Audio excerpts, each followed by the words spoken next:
sport. I love watching tennis. I love football. I'm a massive Liverpool fan, have been since I was 4 or 5 years old. My kids, 2 of my 3 kids are. I love everything: snooker, darts, rugby, cricket, golf. I just everything. I love sport, racing. There's something about.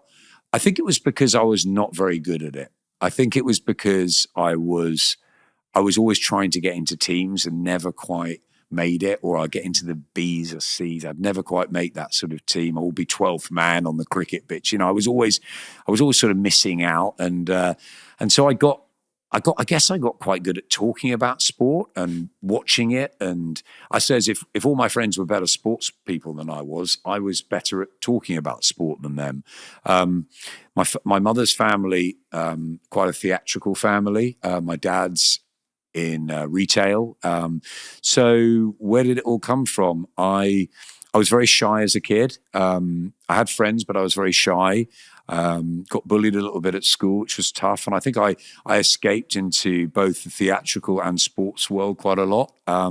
Sport was massive for me. So when I was about 9 or 10, I bought a dictaphone. So one of those little tape recorders. And I used to practice on the dictaphone or in front of a mirror, being a commentator.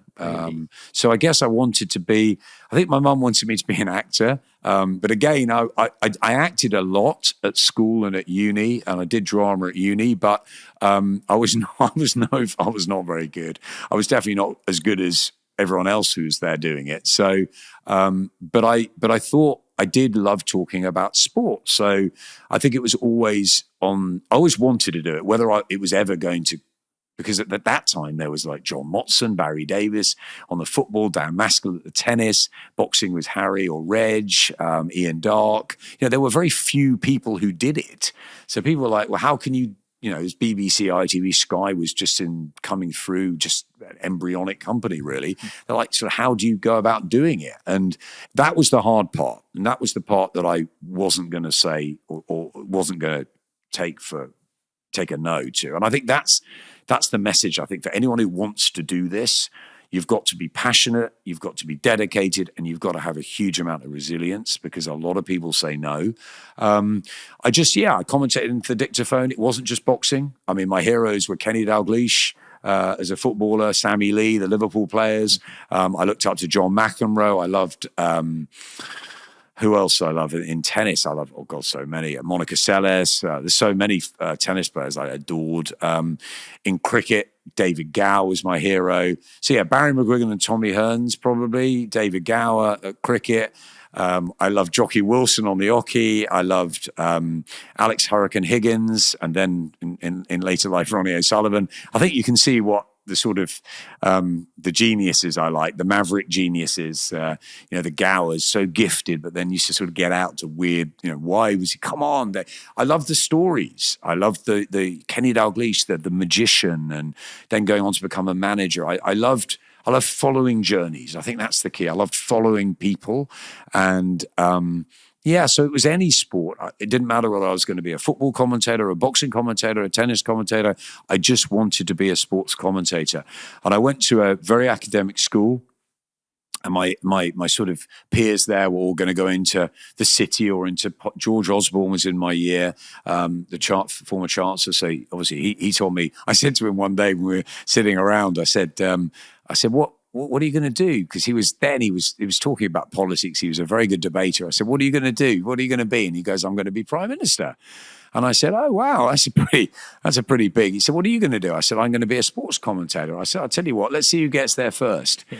And when I became a sports commentator, I dropped him a note because he'd only made Chancellor. He never became Prime Minister. But no, I mean, look, he obviously did incredibly well in politics. But I didn't want to do that. I remember going around the careers fair at school and thinking, I don't want to go in the army. I don't want to be in medicine. I don't want to be an accountant. I don't want to do any of it. I want to be a sports commentator. How do I do it? And the way I did it was I wrote a lot of letters. I wrote to John Motson. I went to see him for a few minutes. I tried to be around people. I wrote so many letters and got so many rejections, but I had a name on it, and I just went to see them for a chat. People were fantastic to me, and they encouraged me.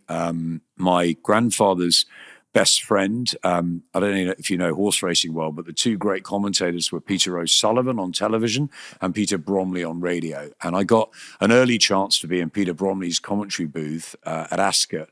And he had these big field binoculars, and I was fascinated as a sort of 12, 13-year-old boy looking at him and thinking, how does he remember all these horses' names? And he had this sort of colour chart, and there was a big sort of field of 30 horses and all this. And I was just mesmerised. Honestly, Sean, I was thinking, how does he do it?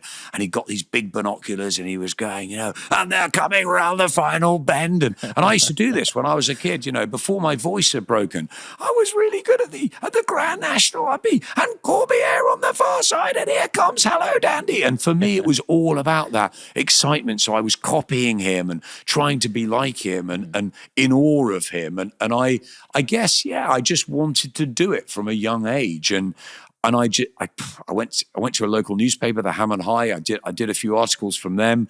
I eventually went through university. I realized that acting wasn't going to happen, and it was all about getting into TV. I went after university. I did a time in America. I did university here at Warwick. Every one of the guys there will tell you then all I wanted to be was a sports commentator, and now they tell me now it's that they've done all sorts of things in their careers, but they're like, you did what you wanted to do from day one, and you weren't gonna stop. And I've never said I'm a good commentator or whatever. I tell you what I do though, Sean. I put so much into it. I love it. I'm passionate. I respect fighters so much. Every one of them that gets in the ring. And look, I found boxing. I worked in news before. I worked at CNN in Washington. I worked at ITN in London. I worked a bit at NBC, and I ended up sort of banging the doors down, getting into Sky Sports, and Vic Wakeling, the head of sports there, and Mark Sharman. They gave me an opportunity to do some voice work. They said, what sport do you like? I said, everything. They said, we've got a space on the boxing team at the moment. I said, that'll do nicely. I love boxing. And that was it. I fell in love with all the fighters. I got Barry McGuigan walked through the door within a few months, and my boss said to me, you'll be working with Barry around the country doing previews and working with fighters. And I was thinking, oh my God, Barry McGuigan's like my hero. And then someone said, and can you call David Gower? We need him in. And I was calling my hero. And still, when I walk past David Gower in a corridor, whether it was at Sky, when I see him at Lord's, when I see Barry McGuigan around the ring, I'm that kid.